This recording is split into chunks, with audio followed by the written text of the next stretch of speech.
이대로 미국, 중국이 정말 무역을 다 끊어버리면 중국도 죽어요. 중국은 뭐 요즘 나오는 말이 뭐 중국은 괜찮을 거다 얘기하는데 중국이 만약 이대로 2분기 그대로 가면 수출 재고 때문에 감당을 못하는 상황이 올 겁니다.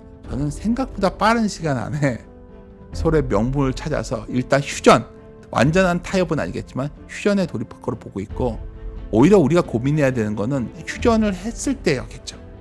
그리고 주식시장이 그때까지는 잘 오히려 반등을 이어갈 수가 있는데 휴전을 하고 난 뒤에는 경기에 대한 문제가 본격화될 수 있거든요.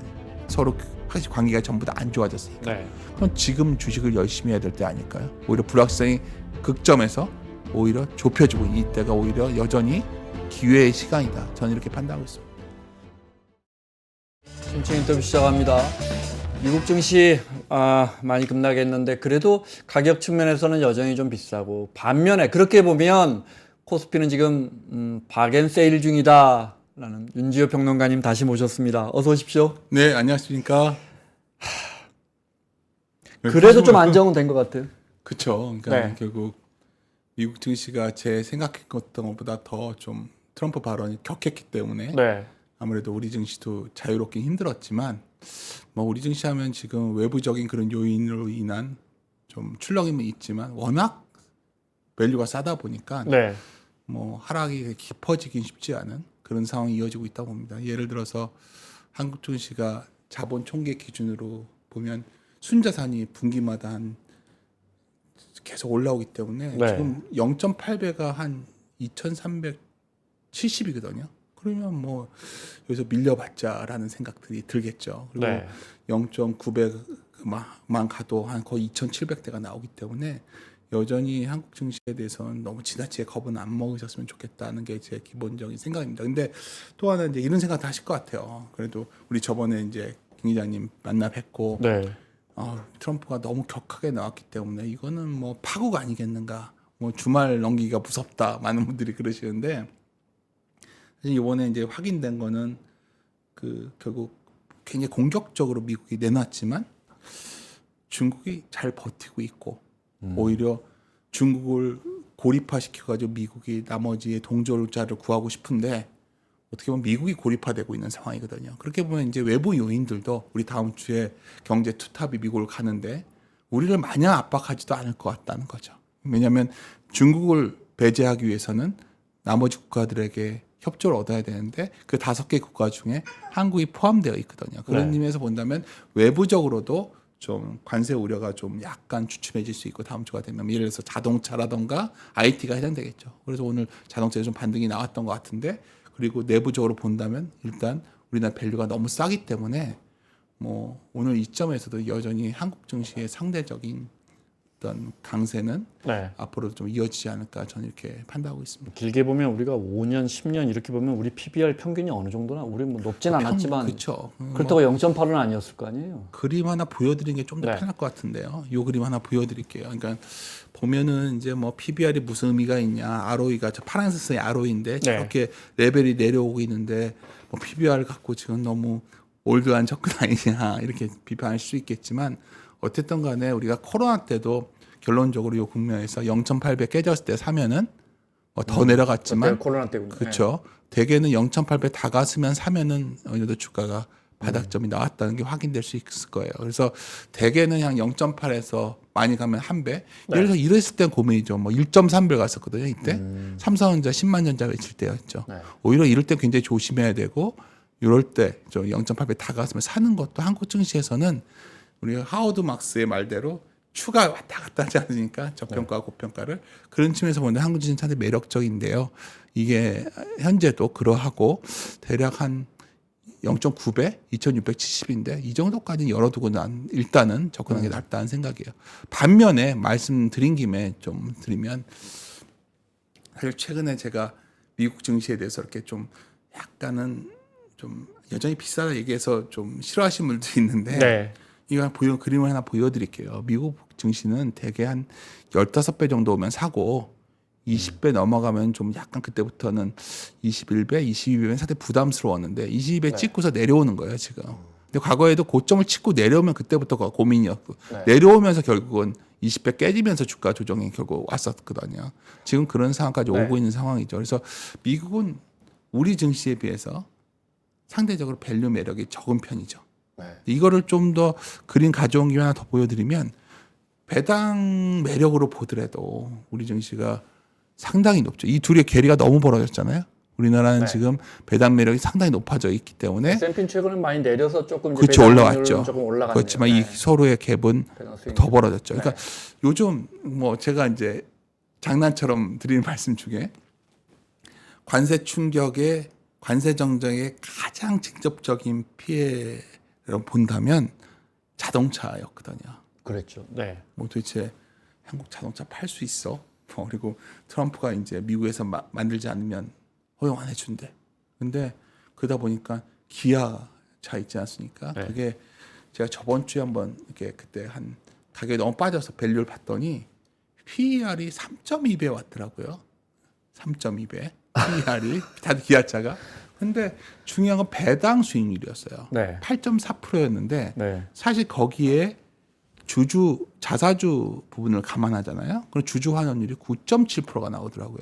그러니까 제가 뭐 이게 숫자가 잘 안 와지시면 모르겠지만 그 정도면 정말 사실 여기서 안 좋아하는 일이 생겨도 네. 안 좋은 일이 생겨도 그건 회복하겠죠.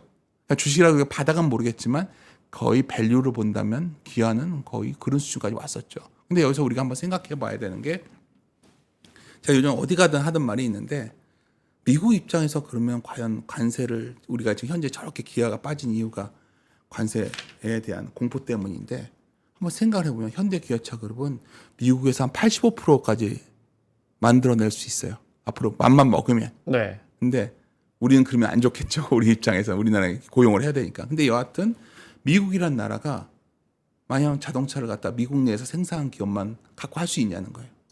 현실적으로 미국은 자동차 부품의 상당수를 캐나다에서 가져오고 다른 나라에 공급을 받아요. 근데 그 공급망을 관세로 때려버리면 미국의 자동차 원가가 엄청 올라가겠죠. 네. 용납하기 쉽지 않은 거예요. 그래서 자동차도 다음 주에 우리 경제 투탑이 미국을 가겠지만 자동차 관세 그 정도 때리기 쉽지 않을 겁니다. 기아 저 PER 3.2. 지금은 좀 올라왔죠 오늘. 예. 네. 아니 뭐 오늘이야 뭐 자동차 쭉 좀 올라왔지만 네. 근데 이게 가능한 일이에요. 그러니까 이렇게 멀쩡한 수출 기업이 영업이익이 분명히 꾸준히 나는 거대한 기업이 PER이 3.2가 나는 이건 이런 현상은 도대체 어떻게 봐야 되는 거예요? 그런 상황이 오죠. 그러니까 이 회사의 미래를 없다 이렇게 봐버리는 거잖아요. 그렇죠. 그러니까 우리가 주식을 근데 이 회사가 무슨 뭐 금융사고가 난 것도 아니고. 그렇죠. 일종의 이제 여러 가지 시나리오를 주가에 반영해서 할인을 한 거죠. 밸류를. 뭐냐면 네. 관세가 결국은 이렇게 트럼프가 강하게 나가면 우리 미국 경기가 안 좋아지니까 자동차도 못 살 거고 그리고 우리도 뭐 결국 수출하기도 힘들어질 거고 네. 그걸 감안해서 주가가 급락을 했는데 지나나서 보면 뭐 이렇게 생각하시면 돼요. 그러니까 항상 주식을 언제 사야 되냐 많이들 물어보잖아요. 뭐 온갖 기법을 얘기하고 뭐 얘기를 하지만 뭐 제 주관적 생각입니다. 이게 뭐 답은 아니겠지만 네.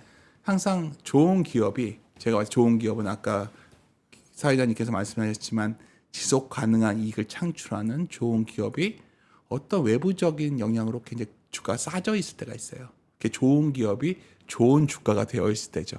좋은 기업의 주가가 너무 많이 올라가 있으면 그건 나쁜 주식이 되어 있겠죠. 근데 내려와 있을 때 되면 대개 사람들은 다 그 주식에 도망을 갑니다.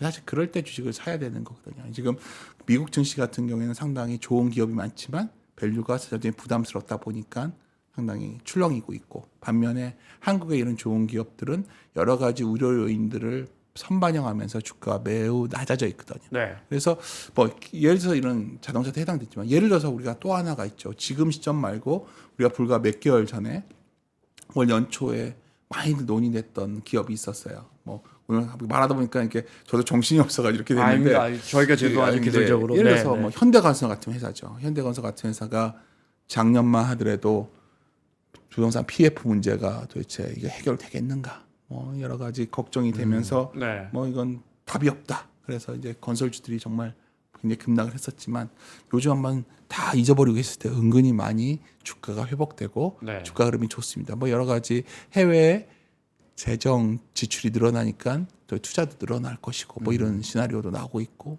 그리고 뭐 완전 SMR 관련된 내용도 있고 뭐 여러 가지 좋은 뉴스들을 반영하는 거죠. 근데 사실 좋은 투자 기회는 현대건설도 작년에 매우 쌌었다는 거죠. 그러니까 주식이라는 게 그런 시점에서 요즘 장을 바라보면 뭐 다들 그러시잖아요. 관세로 인한 그 관세에서 자유로운 뭐 엔터를 봐야 된다. 뭐 조선 방사는 좋다. 다 알고 있어요. 그거는 그래서 주가가 저 의미 있는 레벨에 왔고 있는 분들은 굉장히 즐길 수 있는 수준에 와 있지만 정작 지금 투자를 해야 될 분들은 고민이 될 거 아니겠습니까? 그걸 쫓아 살 거냐? 그것도 방법이겠지만 저라면 여러 가지 이런 문제 때문에 상당히 매력적인 밸류에 와 있는 것들을 사면 좋겠다 생각이 강했고요.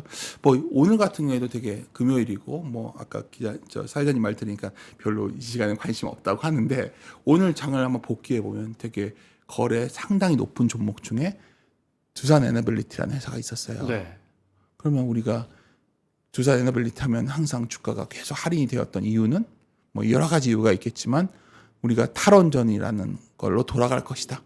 뭐 지금 분위기는 이번 선거에서 결국 여당보다는 야당이 유리한 상황이다 보니까 그래서 되게 할인을 많이 받아왔는데 뭐 지금 어떤 후보이던 지금 화두는 경제 살리기고 인프라 투자 아니겠습니까? 이재명 예비 후보가 집권하더라도 대선에서 승리하더라도 탈원전으로 갈 것 같지는 않다고 분명한 입장을 냈단 말이에요. 그렇죠. 오늘 나왔죠. 근데 너무 당연한 상식 아니겠어요? 왜냐하면 AI 투자를 하는데 AI 그 이야기도 했어요. 그럼요. AI 투자하면 사람들이 생각하는 거죠. 그러니까 하워드 막스의 투자에 대한 생각에서 그 책에 관통하는 가장 중요한 아이디어는 2차적 사고라는 세컨더리 싱킹이라는 개념이에요. 그러니까 드러난 바로 현상만 바라보는 사람들은 절대로 투자의 기회를 못 잡는다는 거거든요. 그러니까 2차적 사고라면 당연히 떠올랐을 아이디어였어요. 그것도. 그러니까 그런 것들은 주가가 내려와 있기 때문에 기회가 막 오고 있는 거겠죠. 그러니까 그런 식으로 한국 증시를 바라봐야지 매일매일 뭐 세계 막 경제 구조가 어떻게 바뀌고 있고 이거 1930년대 얘기만 다 하고 있고 뭐 이렇게 된다면 과연 그게 우리가 이야기로선 즐거울지 모르겠지만 그게 과연 투자에 큰 도움이 될까요? 그러니까 오늘 이 점에서 제가 강조드렸던 그림의 핵심은 한국 증시는 싼데 싸다고 좋은 건 아니지만 싼 것에서 벗어날 모멘텀이 있다는 거예요. 어떤 거냐? 결국 가장 중요한 거는 관세 정책이 결국 미국이 좀 트럼프가 강하게 나갔지만 이거가 오히려 역으로 우리한테는 좀 할인 폭이 변하는 계기가 왔고 두 번째는 아까 우리 이 그림에서 이제 배당 뭐 이런 거 얘기하는데 이런 거의 모든 근원은 뭐죠? 결국은 우리가 주주 가치를 회복시켜줘야 ROE가 이게 돌아서 올라가고 PBR이 올라가겠죠. 근데 분명한 거는 이번 선거의 주된 정책 공방 중에 하나가 주식시장이 될 확률이 매우 높거든요. 왜냐하면 다른 것들은 강하게 드라이브 걸 게 없어요. 부동산을 부양한다고 말할 수 있겠습니까, 지금? 아니, 그러니까 가계부채 때문에 그 뭔가 무너지는 걸 원하지 않겠지만 부동산 부양 얘기하기 쉽지 않아요. 그러면 일반 소비를 살릴 수 있는 방법이 자산 효과가 와야 살리는데 뭐가 있을까요? 저는 당연히 주시장 관련된 우호적 정책이 정책 공약으로 다들 나올 것 같단 말이에요. 과연 여당에서 나올지는 잘 모르겠지만 야당은 현재 집권하기 위해서 그걸 내놓을 것이고 그것은 이제 우리가 이제 말하자면 밸류업이라는 게 있는데 엄밀히 말하면 밸류업은 그냥 권고 사항이지 이렇게 두려울 정도의 내용은 아니었어요. 근데 최근에 사실 우리가 떠오르는 거는 작년에 7월인가 기억나세요? 그 7월인가에 코리아 부스트업이라고 처음 나왔을 때 좀 그건 좀 너무 좀 격한 정책이에요. 규제 같은 거. 근데 지금 분위기로는 거기까지 갈 수도 있는 거 아니에요. 물론 국회에서 이렇게 부결되면 더 세게 나오겠죠. 근데 부스트업의 내용 중에는 대기업 투표제 적용이 있고 감사위원 분리가 있어요. 감사하는 사람들이 분리돼서 나오면 이제 기업 이상한 짓 하면 바로 되겠죠. 당연히 그 이사회 충실 의무를 그냥 회사에서 전체 주주로 확대하는 건 당연히 들어갈 것이고 이사도 독립 이사 선임을 의무화하겠다는 거고 소액 주주 의결 경영사 물론 이게 옴으로써 우리나라 대기업들이 투자에 대해서 다소 좀 불편함을 느끼고 부작용도 있지만 어쨌든 간에 우리가 주식 투자자 입장에서 우리가 주식자 입장 생각하면 투자의 본질은 전체 기업을 평가한 뒤에 그걸 n분지로 나눠가지고 그 가치를 갖는 거였거든요. 근데 우리는 그 보장이 안 됐었잖아요. 근데 이제는 그 가치를 보장하는 식으로 방향을 갈 거라는 거죠. 그렇게 본다면 우리 증시의 현재 밸류가 매력적으로 느껴지지 않나요? 그러니까 우리가 여기서 자꾸 미국은 미래가 굉장히 밝고 한국은 저출산에 뭐 기업들도 어쩌고저쩌고 그러면 가계부채. 이렇게 얘기하면 뭐 다른 나라는 살기 좋나요 지금? 제가 이 말씀드린 거는 뭐 굳이 그럴 필요 없어요. 제가 봤을 때는 우리가 봐야 되는 건 투자자라면 내가 투자자를 자처한다면 밸류 대비해서 가격이 어느 위치에 있는가가 가장 중요한데 밸류는 싸다는 거 알겠어요. 근데 싼 것에서 벗어날 조그만한 모멘텀이냐. 지금 PBR 0.8이라는 거요. 보통 나라를 최소 1.5배, 2배는 가 있어요. 네. 그러면 그걸 감안한다면 지금 주식 투자를 한국 주식 투자에 대해서 너무 지나치게 두려워할 이유는 없고 오히려 미국의 불확실성이 관세로 인한 불확실성이 출렁일 때마다 한국 주식을 사야 되지 않을까 저는 이렇게 계속 말씀을 드리고 있습니다. 자동차 산업 이야기하셨으니까 지금 우리 투자자들 입장에서는 일단 손실을 확정해서 나와 계신 분들은 언제쯤 다시 들어가야 하냐 이 부분. 버티고 계신 분들은 언제까지 버텨야 하냐 이 문제잖아요. 그냥 보면. 근데 이제 뭐 당장에 우리가 최상목 부총리라든지 뭐 산업장관이 미국 간다고 해서 뭔가 윤곽이 나오지는 않겠지만 네. 그 일본만 해도 지금 뭐 서두르지 않는다 해 이시바 총리가 서두르지 않는다 해서 한 석 달 생각하는 것 같더라고 도장 찍고 악수하려면. 근데 이제 우리 입장에서는 뭔가 윤곽만 좀 나와도 업종별로 그 도장은 안 찍어도 그럼 이렇게 지금처럼 이런 급등락은 좀 덜할 거 아니에요. 그러니까 우리가 이제 항상 뭐 주식 투자라는 게 불확실성의 위험이고 하이 리스크 하이 리턴 위험에 대한 대가로 보잖아요. 네. 우리가 흔히 가장 투자자 중에서 피해야 되는 게 복권이나 그런 투자잖아요. 그러니까 보험처럼 돈을 요만큼 넣고서 이만한 수익을 기대하는 거잖아요. 뭐 보험이라는 것도 본질은 누군가 죽어야지 내가 타는 거잖아요. 네. 가치도. 그러니까 그런 건 투자가 아니죠. 투자는 리스크와 어떤 수익의 비율을 보는 건데 그러니까 우리가 불확실성이 뭐냐를 정확히 정의해야 되는 거예요. 불확실성은 위험이지만 데인저한 상황은 아니에요. 그러니까 불확실성이라는 건 결국 우리가 봐야 되는 거는 불확실성이라는 거는 모든 게 동일한 비율 50대 50에 있을 때가 매우 불확실한 거고 거기서 조금이라도 50의 세계가 줄어들면 확실성의 세계로 들어가는 거예요. 방금 전에 사회자님께서 저에게 그럼 만나봤자 뭐가 당장 타결되겠으니까 하지만 조금씩 좁혀지고 있는 거죠. 그러니까 처음에 트럼프가 관세를 강하게 내놨을 때는 또 시진핑이 또 받아치고 이렇게 서로 극단적으로 가다 모든 게 불확실한. 그렇죠. 그거는 뭐 극단적인 상황이지만 서서히 발을 조금씩 빼고 있죠. 예를 들어서 IT에 대해서도 좀 상호 관세를 유예해주고 뭐 온갖 얘기를 하지만 서로 명분 싸움에 들어간 거예요. 그럼 전부 다는 불확실성은 줄어든 거고 한국의 소위 관세 협상도 다음 주에 가서 바로 다 타결되겠습니까? 근데 아마 우리에게 미국은 요구하겠죠. 미국에 가스를 사달라고 하겠죠. 뭐 그러면 우리가 이제 해야 되고 조선에 대해서도 이제 여러 가지 요구를 할 것이고 반면에 그걸 들어주면 반대급부로 뭐가 우리가 올라오겠죠. 아까 우리가 언급했던 자동차라던가 또 뭐가 있죠. 예를 들어서 중국 같은 뭐 중국이랑 관계는 미국과 중국의 관계는 앞으로도 나중에 이제 좀 분쟁이 종료돼서 서로 악수를 해도 예전의 사이는 못 들어갈 거예요. 이제는 서먹서먹한 관계가 될 거고 계속해서 아군을 만드는 내 편을 만드는 전략을 각 나라 가면 결국 우리나라가 중국의 추격 때문에 거의 폐기되어 가고 있던 산업들 한번 2차적 사고를 해보자는 거죠. 만약 여기서 조선도 그랬지만 우리가 거의 폐기되어야 될 산업들이 꽤 많았어요. 되게 불안한 상황이었거든요. 뭐 그래도 괜찮은 기업 중에 다음 주에 삼바 실적 나오니까 삼바 바이오로스 실적도 좋지만 계속 문제가 됐던 거는 결국 CDMO 비즈니스의 핵심은 중국이 밀어붙이고 있었단 말이에요. 어떡할 거냐 뭐 이런 고민이 많았는데 중국이 미국에서 자꾸 배제하려고 한다면 우리에겐 기회가 되겠죠. 아까 자동차 되는 IT는 또 어떨까요? 많은 분들이 이제 IT 얘기하면은 큰일 났다. 이제 반도체 같은 경우에 과연 한국이 되겠냐? 한번 반문을 해보자는 거예요. 우리가 마이크론 테크놀로지는 미국에서 만드니까 마이크로 테크놀로지는 괜찮고 한국은 안 좋다는데 제가 저번에 한번 그런 얘기를 누가 물어봐서 어디 강연을 갔다가 반도체가 안 되니까 답답하셔서 그러겠지만 제가 그 말씀을 드렸어요. 마이크로 테크놀로지를 어디서 만드는 줄 아십니까? 대만이랑 일본에서 만들어요.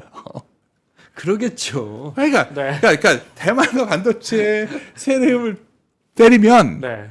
원가 그대로 올라오는 거예요. 그러면 셋 업체들은 그 비용을 그러니까 관세를 올린다는 걸 사람들은 우리나라에 대한 페널티를 주는 수출국에 페널티 주는 줄 알고 있는데 관세의 엄밀한 의미는 올리면 소비자에게 전가되게 돼 있는 거예요. 그 소비자 지갑으로 부담하는 그렇죠. 거죠. 그러니까 미국은 네. 과연 그 인상분을 감당할 수 있을까요? 지금 소비가? 그런 고민 속에 있는데 여하튼 마이크론 테크놀로지나 삼성전자랑 똑같은 상황이라는 거죠. 뭐 기어스큐도 마찬가지고. 그러면 또 나오는 말이 그 문제가 아니라 중국에 있는 삼성전자 생산에 대해서 이제 미국이 태클을 걸 거야. 그것도 또 잘 아셔야 되는 게 중국에서 만든 반도체는 거의 중국의 셋업체가 소화해요. 그러니까요. 거기서 거의 소화하는 네. 거예요. 네. 그러니까 제가 말씀드리고 싶은 거는 우리가 여러 가지 주가가 좀 부진한 거는 머릿속에서 감정적으로 계산을 해서 우려를 반영하고 있는데 우리가 이거를 좀 더 투자자라면 좀 팩트에 근거해서 우리가 상황을 파악해 보면 안 좋은 건 맞지만 이 정도 우량 기업이 좋은 기업이 이 정도로 할인받을 이유가 있는 거에 대한 질문을 던져야 된다는 거예요. 그러면 우리가 불확실성이 조금만 거쳐도 그래 뭐 이거는 그럼 괜찮지. 이거 반영되는 것만으로도 한국 전시가 한 2,700원 가질 거라는 거죠. 그러니까 그렇게 접근을 하신다면 종목별로 이런 질문은 적절치 않죠. 관세로 인한 피해가 있죠. 만약에 관세가 이대로 미국, 중국이 정말 무역을 다 끊어버리면 중국도 죽어요. 중국은 뭐 요즘 나오는 말이 뭐 중국은 괜찮을 거다 얘기하는데 중국이 만약 이대로 2분기 그대로 가면 수출 재고 때문에 감당을 못하는 상황이 올 겁니다. 마찬가지예요. 미국도 답답하지만 중국도 답답하다면 저는 생각보다 빠른 시간 안에 서로의 명분을 찾아서 일단 휴전, 완전한 타협은 아니겠지만 휴전에 돌입할 거로 보고 있고 오히려 우리가 고민해야 되는 거는 휴전을 했을 때였겠죠. 오히려 주식시장이 그때까지는 잘 오히려 반등을 이어갈 수가 있는데 휴전을 하고 난 뒤에는 경기에 대한 문제가 본격화될 수 있거든요. 서로 사실 관계가 전부 다 안 좋아졌으니까. 네. 그럼 지금 주식을 열심히 해야 될 때 아닐까요? 오히려 불확실성이 극점에서 오히려 좁혀지고 있는 이때가 오히려 여전히 기회의 시간이다. 저는 이렇게 판단하고 있습니다. 관세가 예를 들어 품목별 관세가 25%를 맞았다. 네. 그래서 협상을 해서 뭐 15%로 깎았다. 네. 사실 그게 중요한 게 아니고 그렇게 해서 그 15%가 올라가면 그 이제 가격이 올라갈 것이고 그렇게 해서 그 쉐어가 중요한 거는 다른 나라에서 만드는 게 몇 퍼센트 맞았는데 우리가 얼마나 더 안에서 들어가서 팔고 있고 우리는 몇 퍼센트를 맞아서 상대적으로 우리가 더 불리해지느냐 우리가 더 유리해지느냐 이거잖아요. 그렇죠. 뭐 그것도 있는데 네, 어쨌든 자동차는 타야 할 거 아닙니까? 그렇죠. 근데 그러니까 가장 중요한 자동차는 지금 만약에 관세를 부과하는 순간 그런 식으로 캐나다 부품에 관세가 붙는 순간 미국은 생산하기 매우 힘들어지고요. 그러니까 다시 말씀드리지만은 뭐 설령 리쇼링을 한들 제조 원가가 엄청 올라갈 거예요. 고임금에다가 환경 규제에다가 미국은 공장이 생각보다 미국 인프라가 잘 안 돼 있거든요. 뭐 자동차 그 공업협회인가요? 뭐 부품 하나가 왔다 갔다 해서 뭐 세팅되는 게 6번인가가 국경을 넘는다면서요? 그럼요. 네. 이걸 어떻게 감당할 거냐는 거예요. 그러면 저는 뭐냐면 이거 기업이 감당합니까? 아니에요.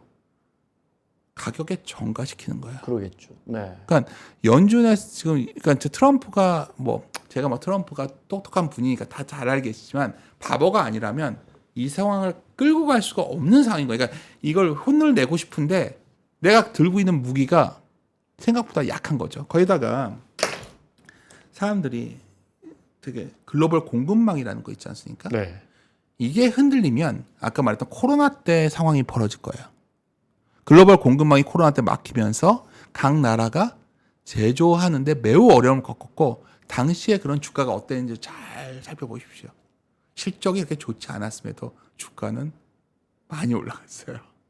물론 부양책도 있었지만 유동성이 또 돈이 많이 풀렸기 때문에 그것도 있었지만 기업들의 방향이 좋았죠.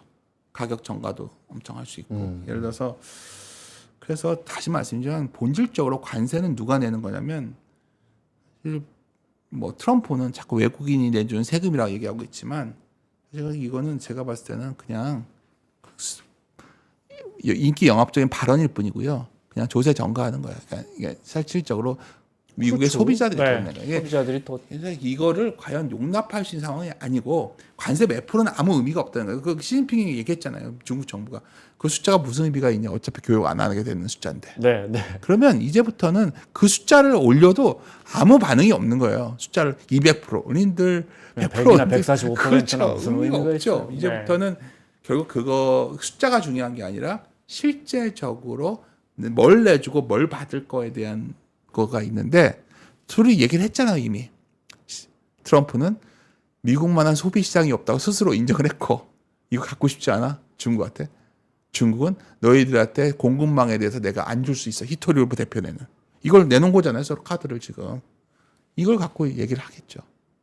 미국이 가장 큰 단점은 생산을 안 해왔던 것 같고 소비만 해왔기 때문에 공급망에 있어서 매우 불리하게 돼 있어요. 그러니까 트럼프는 그걸 고치고 싶어서 이번에 리쇼어링을 했지만 리쇼어링이 완성되지 않은 상태에서 과연 버틸 수 있을까? 전 그래서 결국 미중 관세 전쟁도 정말 휴전이 매우 멀지 않은 시점에 다가와 있다 좀 보고 있고 최소한 휴전 나오기 전까지는 주식이 만약에 트럼프의 입으로 출렁인다면 그건 좋은 매수 기회만 될 뿐이다. 이렇게 판단하고 있습니다. 트럼프 대통령이 어제 직접 이제 중국과의 협상은 이미 진행되고 있다, 협의가 진행되고 있다 이렇게 네. 말했는데 사실 진짜로 하고 있는지 워낙 말이 자주 전화도 안 온 것 같아요. 네. 하고 있고 저는 타결은 되게 어려울 것 같다는 그런 이야기도 뭐 여러 그렇죠. 분석이 있고 우리가 어찌 알겠습니까? 네. 예를 들어 트럼프 대통령이 탑다운 방식으로 두 정상이 뭐 이렇게 화끈하게 해서 이걸 원하겠지만 예를 들어 젤렌스키 대통령 와가지고 그렇게 험한 꼴 당하는 걸 가서 봤을 때 네. 중국의 그 층층 시야의 그 관료들은 네. 정말 요 밑에서부터 다 협의해서 도장 찍고 가서 시 주석은 어디 말하라고든 어디 가서 악수하고 정말 폰만 잡고 서명만 하고 좋은 말만 하고 서로 우린 오래된 친구야 하고 돌아오는 그걸 기다릴 텐데 저는 그거는 진짜 오래 걸릴 거라고 보는데 그건 거의 불가능하다 보고 있고요. 네, 네. 그런데 중요한 건 우리잖아요. 네. 그래서 트럼프 대통령 입장에서는 그러면 지금 이제 5개 나라를 꼽았지만 네. 그럼 어디하고는 됐다고 뭘 좀 발표를 해야 할 거 아니에요. 그렇죠. 이제 5개 나라가 있는데 네. 방금 전에 이제 좋은 지적을 해주셨으니까 그림 하나를 보여드릴게요. 네. 사실 미국은 그러니까 다른 사람들이 지금 교착 상태에 빠져서 서로 휴전을 안 할 것이다 얘기하지만 이미 미국은 그럴 시간이 없는 것 같아요. 제가 봤을 때. 네. 왜냐하면 이걸 보시면 주요국 미국 국채 매수를 보면 계속해서 국채를 줄여왔죠. 중국이. 네. 최근에 보면 그 주자 아래로 내려가는 게 그렇죠. 중국이고요. 네. 미국 국채를 갖다가 계속 줄이고 있죠. 이 기간 동안에 저번에 와서 말씀드렸지만 금이 굉장히 많이 올라왔었고 네. 그다음에 일본 같은 경우도 줄여놓은 상태고 뭐 영국 정도는 사주는데 사실 미국 입장에서는 부채 문제가 너무 심각하거든요. 지금. 그러니까 뭐 관세가 뭐고 핵심은 뭐냐면 미국채 비중들을 갖다가 네. 카드로서 많은 나라들에 요구할 거예요. 이제 어느 정도. 아직까지는 이탈 조짐은 없어요. 경쟁 입찰 보면 나쁘진 않은 상황인데 네.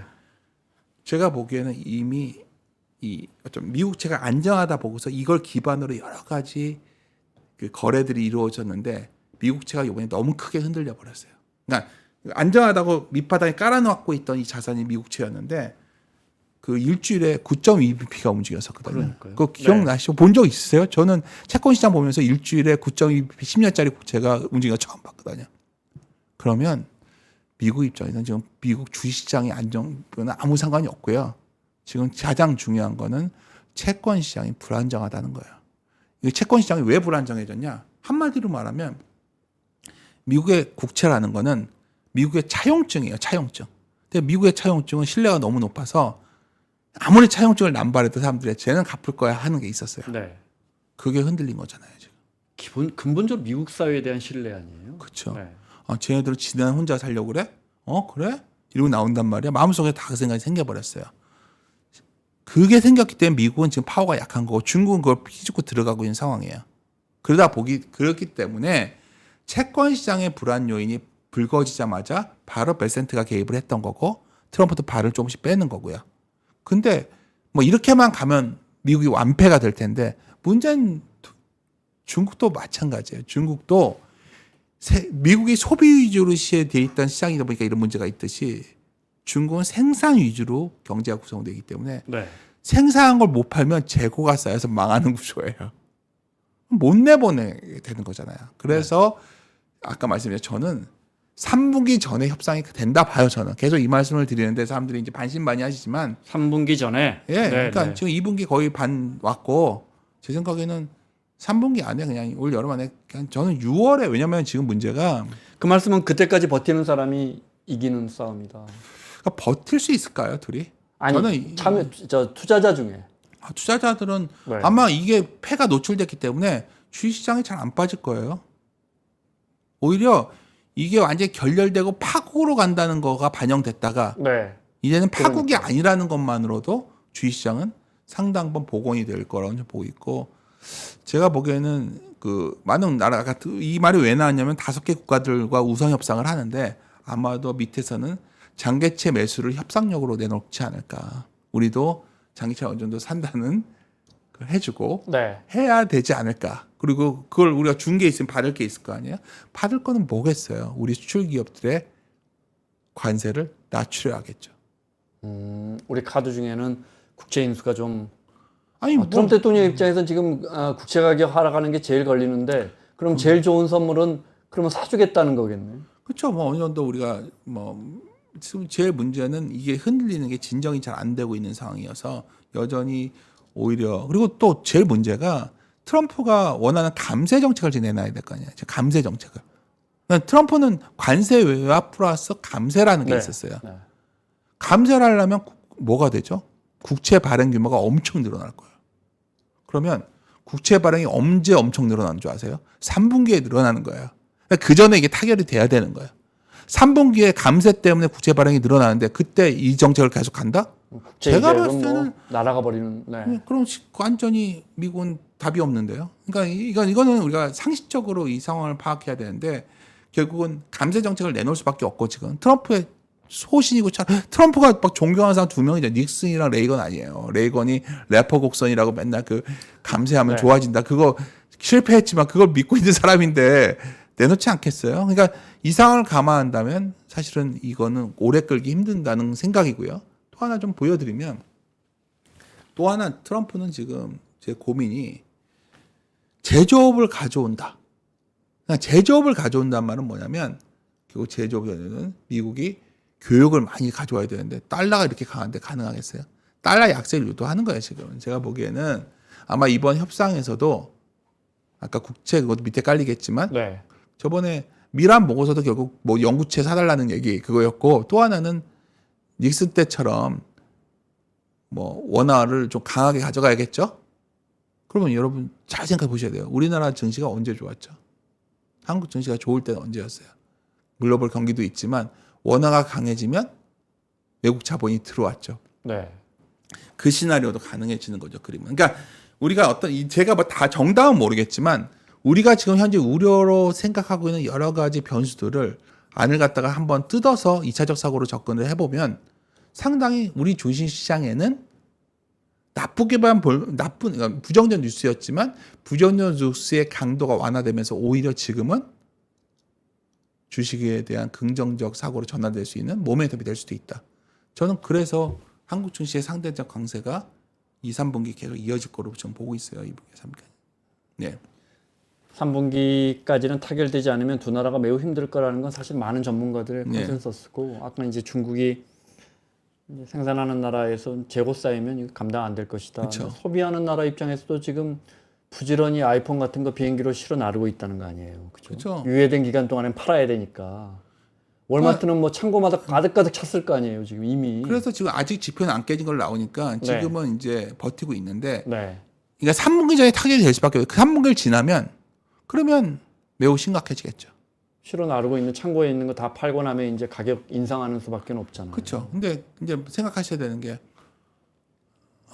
제가 봤을 때는 그 전에 타결 가능성이 있다 높다는 게 첫 번째고 그 전까지가 오히려 덜 위험한 거예요. 지금 상황은. 그래서 저는 드리고 싶은 요지는 게다가 한국 증시 같은 경우에는 밸류에이션 매력도 매우 높고 소위 대선 국면에서 주주 가치에 대한 소위 시장의 기대감도 높아질 시기이기 때문에 여러모로 종합해 봤을 때 여전히 뭐 제가 자꾸 요즘 나와서 이제 한국 증시 얘기했더니 저 사람은 좀 이렇게 좀 올드한 얘기하냐 그러는데 기본적인 건 이러한 사고에서 출발해 보면 사볼 만한 밸류가 매력 있는 기업들이 너무 많이 보이기 때문에 저는 한국 증시를 좋다고 말씀드리는 겁니다. 그런데 저는 뭐 아시겠지만 증시를 잘 모르잖아요. 오랫동안 기자하면서 이렇게 구경만 해오면 네. 자산이라는 건 네. 증시뿐만 아니고 자산이라는 건 뭔가 수익을 내고 튼튼한 기반이 있으면 네. 늘 순서가 오더라고요. 가격이 그렇죠. 떨어져 있으면 네. 이거는 분명하더라고요. 늘 순서가 오더라고요. 제일 제가 이제 뭐 아주 뛰어난 사람들 아니면 싸게 사놓으면 돈이 된다는 거죠. 근데 그 싸게 살 수 있는 기간이 오면 이상하게 싸게 사고 싶지가 않아요. 무섭죠. 안 좋아 보여서. 네. 그래서 제가 그런 구간이다를 계속 말씀드리는 겁니다. 지금은 그런 구간이다. 네. 아까 환율 이야기하셨는데 오늘 저 센터님한테 그러니까 지금 평론가시니까 평론가님한테 들은 것 중에 사실 조금 잘 납득 안 되는 부분. 우리 돈의 가치가 지금 사실은 이제 동남아 화폐들한테도 밀린단 말이죠. 네. 그럼 이제 근본적으로 우리 원화의 화폐 가치가 낮아지. 지금 달러 인덱스가 이렇게 100 밑으로까지 내려왔는데도 도대체 우리 돈이 올라갈 생각이 요만큼 올라가고 말았어요. 그죠? 근본적으로 우리 경제의 이 가능성에 대해서 말씀하신 가계부채라든지 인구 감소라든지 그래서 이 저성장, 우리는 잠재 성장률 아래로 떨어진 이런 부분에 대해서는 이미 진짜로 외국인 투자자들이 이렇게 점을 찍어버린 거 아닌가. 우리나라가 다시 1,000원 가지는 않겠죠. 난 원달러 환율 기준으로 네. 1,000원을 간다는 얘기가 아니라 1,400원 밑으로 갈 가능성이 있다는 거예요. 지금보다는. 그렇죠. 그러니까 네. 우리가 저번에 1,470원일 때 1월 달에 한국의 이창용 총재가 나와서 네. 우리 한 원화가 이렇게 약한 거는 정치적 불확실성도 어느 정도 일정 부분이 있다. 뭐 20원, 30원이다 이렇게 했는데 뭐 그걸 누가 정확히 알겠어요. 중요한 다음 그림을 좀 보여드리면 네. 아까 말씀드린 것처럼 엔이나 유로에는 이렇게 강해졌는데 원화는 약해졌단 말이에요. 네. 오히려 이거 한국에 문제가 많다. 그건 뭐 반영되어 있는 거겠죠. 근데 그럼에도 불구하고 지나칠 정도로 좀 심하다는 거죠. 네. 그거 보고만으로 예를 들어서 우리가 1,400원은 죽어도 안 깨질 거라고 다들 얘기하고 계시는데 그래서 1,400원을 깨고서 1,360원, 70원 가는 구간에서도 충분히 매력적이고 아까 외국인들이 파는 문제는 약간 이런 게 있어요. 지금 글로벌하게 미국채가 흔들리면서 여러 헤지 펀드들 같은 곳에서 좀 여러 가지 자산들 축소하는 과정에서 우리나라 자산을 좀 계속 줄인 부분이 있겠지만 네. 또 외국인들 최근 포지션을 보면 최악의 어떤 선물 포지션 매도 쌓는 건 끝났거든요. 이 그래요. 부분도 지난주에 뭐 거의 매일 1조 5천원씩 팔지 않았어요? 근데 잘 네. 보시면 포지션 전체로 보고 보면 꺾여가고 있어가지고 제가 봤을 때는 그 문제도 결국은 좀 풀려가지 않을까 보고 네. 있습니다. 그래서 지적하신 건 좋은 지적이시지만 제가 봤을 때는 결국은 이거 환도 원화가 예를 들어서 지금 다들 반신반의하는 게 이제 1,400원대는 이제 한국은 그 밑에는 갈 확률이 없다. 한국은 정말 이제 헬 조선이다. 다 이러고 있는데 만약 그렇지 않았을 때의 가능성. 우리가 항상 투자라는 거는 시장이 생각했던 기대와 다르게 움직일 때 큰 변화가 생기거든요. 그럼 지금 우리가 그래도 우리 체력으로 이 정도 환율은 좀 너무 지나칠 정도로 원화가 저평가돼 있다 본다면 원화 자산을 사야 되지 않을까요? 아까 우리가 국내 주식시장도 PBR로 싸다고 봤듯이 원화 자산도 싸다는 생각이 들 시점이 오고 있고 저는 그 시점에서는 결국 원화도 좀 다시 일방적 약세 국면에서 벗어날 확률이 높다 이렇게 판단하고 있습니다. 10년 평균이 한 1,000, 생각보다 낮더라고요. 우리가 이미 여기 익숙해져서 그렇지. 우리 10년 평균 보니까 1,200 얼마도 안 되는 것 그럼요. 같던데요. 옛날에는 1,400원 넘어가도 위기라고 했던 거예요. 네, 네. 그러니까 우리가 레벨은 옛날처럼 우리가 워낙 좀 수출 좋아지고 하면 1,100원대 갔고 그랬는데 그런 건 안 오겠죠. 그때 아유 또 반대로 참 그때는 그렇게 하면 또 수출 안 된다고 해갖고 난리 그쵸. 나고 MB 정권 때 이럴 때 우리가 막 예. 원화 가치 올리려고 막 발버둥 치고 그랬던 시기가 있었는데 시장이 이렇게 또 많이 바뀌었습니다. 네. 말씀 듣고 보니까 진짜 우리가 그 한은하고 국민연금하고 저 달러 수합했을 때 네. 그때 그게 한 1,450원 선인가 뭐 맞아요. 그렇게 알려졌었는데 네. 그 말은 우리 정책 당국도 이 선은 최소한 장기적으로 보면 뚫리지 않는다. 다시 내려올 것이다라는. 잘 지적하셨지만 그때 1470원 왔을 때는 다 1570원 간다고 하고 있었어요. 시장이 원래 그렇죠. 그렇죠. 근데 네. 이제 지금 우리 원하는 자산, 원화에 대한 평가는 네. 지금 극단적으로 원화도 지금 현재 저평가 받고 있다고 보고 있고 아마 그러한 소위 원화가 약간 돌아서는 국면은 외국인들이 좀 귀환되면 한국 증시로 더 강화될 거예요. 근데 이런 말씀드리면 또 MSCI에서 우리가 비중이 준다부터 온갖 얘기를 하지만 또 투자자들, 전 세계 투자자들이 공통 언어가 있어요. 공통 언어는 뭐냐면 싸냐 비싸냐예요. 우리가 자꾸 복잡한 얘기를 하는 거는 스토리텔링은 할 뿐이에요. 그러니까 스토리텔링 하는 거는 이야기로선 즐거울지 모르겠지만 투자자는 그냥 내가 이 정도 밸류에 사서는 손해봐도 제한적이고 위가 열리면 열릴 수 있다. 이거의 기준을 봐야 되는데 그 기준에서 접근해 보면 사실 여러 가지 긍정적인 가능성들이 저는 여전히 더 많은 구간이다. 이렇게 판단하고 있습니다. 지금 가장 첫 번째로 봐야 할 것은 싸냐 비싸냐 이걸 그렇죠. 봐야 할 시점이다. 네. 뭐 종목 이거 뭐 아니 뭐 투자자들이 아이고 이걸 갖다 자꾸 뭐 주식시장 별겁니까? 우리가 뭘 옷 하나를 사고 뭐 여성분들께서 백을 하나 사도 얼마나 싸냐를 갖고 판단하지 우리가 무조건 비싼 건 좋다고 합니까? 그거와 똑같은 거예요. 그러니까 제가 봤을 때는 결국 우리가 한국 증시의 유일한 지금 매력은 네. 제가 하나 그 그림을 옮겨 보여드릴게요. 그러면 하나를 굳이 한국 증시가 왜 이렇게 이게 이제 한국의 증시 할인인데 PER이에요. 그래픽 올려주실래요? 네. 예, 한국 증시만 이렇게 밸류가 내려와 있어요. 다른 나라 이렇게 내려온 나라가 없어요 지금. 그러면 밸류 할인이 너무 깊은 거예요. 우리가 잠시만요. PD님 그래픽 올려주실래요? 네. 예, 뭐 없어도 됩니다. 네, 네. 뭐 근데 하여튼 할인이 너무 네. 그렇죠. 우리는 유독 할인폭이 여기 깊어져 연도별로? 그렇죠. 그래서 깊어져 있기 때문에 이런 것만 감안해도 사실 우리 증시에 대해서 뭐 물론 미국도 계속해서 갈등이 더 커지고 이러면 불안하겠지만 이렇게 된 이유를 보면 안에 구성하는 항목을 보면 우리 증시를 구성하는 대표 기업들이 많이 할인되어 있는 거겠죠. 그러니까 그 기업들이 먼저 할인폭을 축소하는 국면이 저는 시작되었고 진행되고 있다 보고 있다는 거예요. 계속 그 말씀을 드리는 겁니다. 네. 네. 시간이 얼마 남지 않았는데 네. 업종별로 우리 자동차 산업만 오늘 저 살펴봤거든요. 조금 더 디테일하게 그러면 우리 코스피 시장에서 주목한다면 어느 업종을 단기적으로 보시는 거예요? 그게 어느 업종이 제일 쌉니까? 그러니까 이렇게 제일 여쭤봐야 할 중요한 것 같아요. 납폭과대 관점에서 보면 자동차 좋고요. 네. 반도체는 이제 다음 주 지나면 좀 긍정적으로 볼 수 있는 여지가 나올 수 있지 않을까. 하여튼 보고 있고. 재정 정책 기대가 높아지고 있다는 게 매우 중요한데 그러면 재정 정책의 핵심은 뭐겠어요? 소매 판매라든지. 그치, 내수가 안 좋으니까 네. 내수주들을 좀 찾을 텐데 뭐 그런 것들은 좀 반영된 것들이 있는데 육상 운송 주식들도 좋을 수 있죠. 우리가 내수라는 게 예전처럼 무조건 매장에 가는 게 아니니까 택배 회사들 이런 회사들 좋아질 수 있고 또 제가 봤을 때 제일 기대되는 건 그거예요. 지금 재정 정책이 이제 추경이 되면서 풀리기 때문에 또 글로벌 재정 정책도 늘려나가고 있기 때문에 뭐 건설이 되어 좋은데 건설이 주가가 은근히 많이 움직였어요. 그래서 네. 저는 아까 인프라 쪽으로 보면 원전이나 이런 쪽들도 좋아질 것 같고요. 이런 것들이 기본적으로 좀 싼 것들 중에서 볼 것들인데 네. 좀 전체적으로 지수를 보면 그래도 누가 뭐래도 가장 좋아하는 건 방산조선이겠죠. 여기 그림 보이시면 방산조선은 좋긴 한데 갖고 있는 분들의 축제 아닐까. 그림은 안 나왔는데 그러면 이것도 말로 그냥 하죠. 뭐. 네, 네. 하고 밑에 이제 뭐 있는 것들, 뭐 자동차 이런 것들은 제가 방금 전에 말씀드렸지만 오히려 지금은 위에 올라와 있는 것들에 대해서는 약간 주춤해 줄 수 있고 밑에 있는 것들 중에서 선별하는 거 방금 전에 제가 세 가지 카테고리를 말씀드렸는데 그런 거에 선별해 간다면 뭐 시장에 대해서 근데 가격 측면에서 따지면 방산조선은 또 그러면 또 뭐 그렇게 뭐 지금 밸류로 하면 네. 한국의 방산주들이 글로벌 피어 대비 싸요.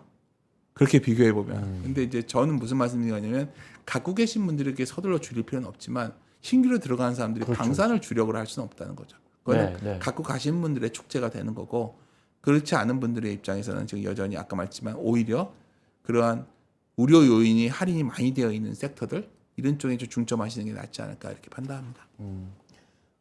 미장에서는 어떻게 업종별로 좀 차등이 있습니까? 워낙 다 같이 뭐 급락세였다가 지금 겨우 지금 뭐 미장은 돈이 소나기만 빠져나오기 멈춘 때문에 상태인데 뭐 공통적으로 이렇게 돈이 빠져나오는 시장은 잘 안 돼요.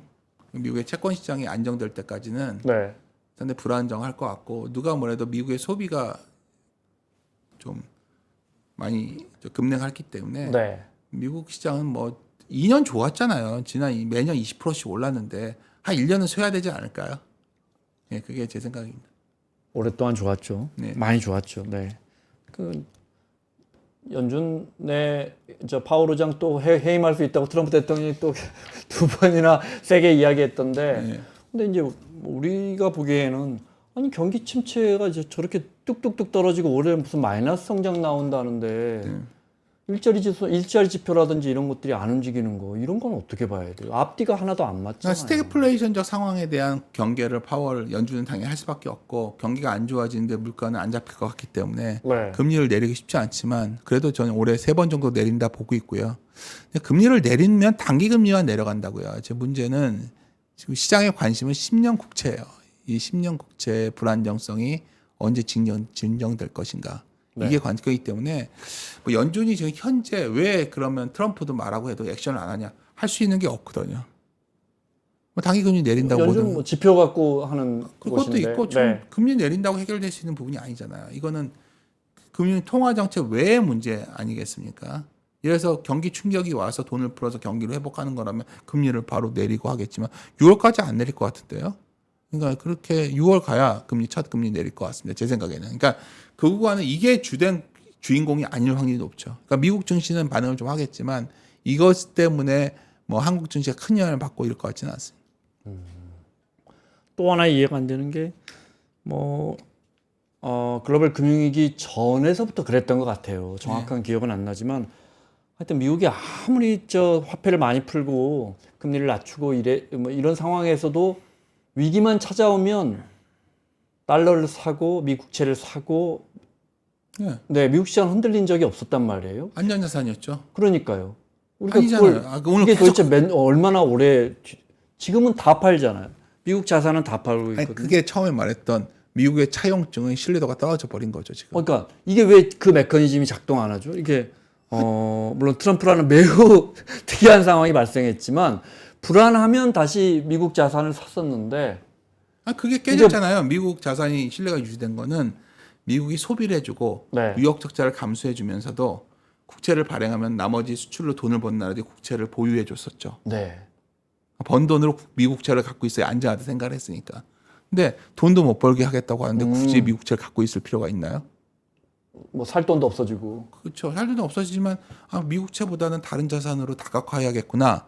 일단 중국이 아까 처음에 그 그림을 계속 보여드린 거예요. 중국이 계속 줄여왔고 갑자기 줄인 게 아니에요. 계속 줄여왔는데 네. 금으로 돌리고 있었고 나머지 나라들도 아마도 미국채 약간 퀘스천을 던지기 시작했기 때문에 달러가 안전자산이 아니게 된 거죠. 그거에 대해서는 이미 최근 한 2달간 확인이 됐기 때문에 그것만 보더라도 현재 미국 시장에 대한 과거처럼 미국 시장이 바로 강하게 반등하기 쉽지 않은 사실 근본적인 이유는 거기에 있는 거예요. 미국의 크레딧이 흔들렸다.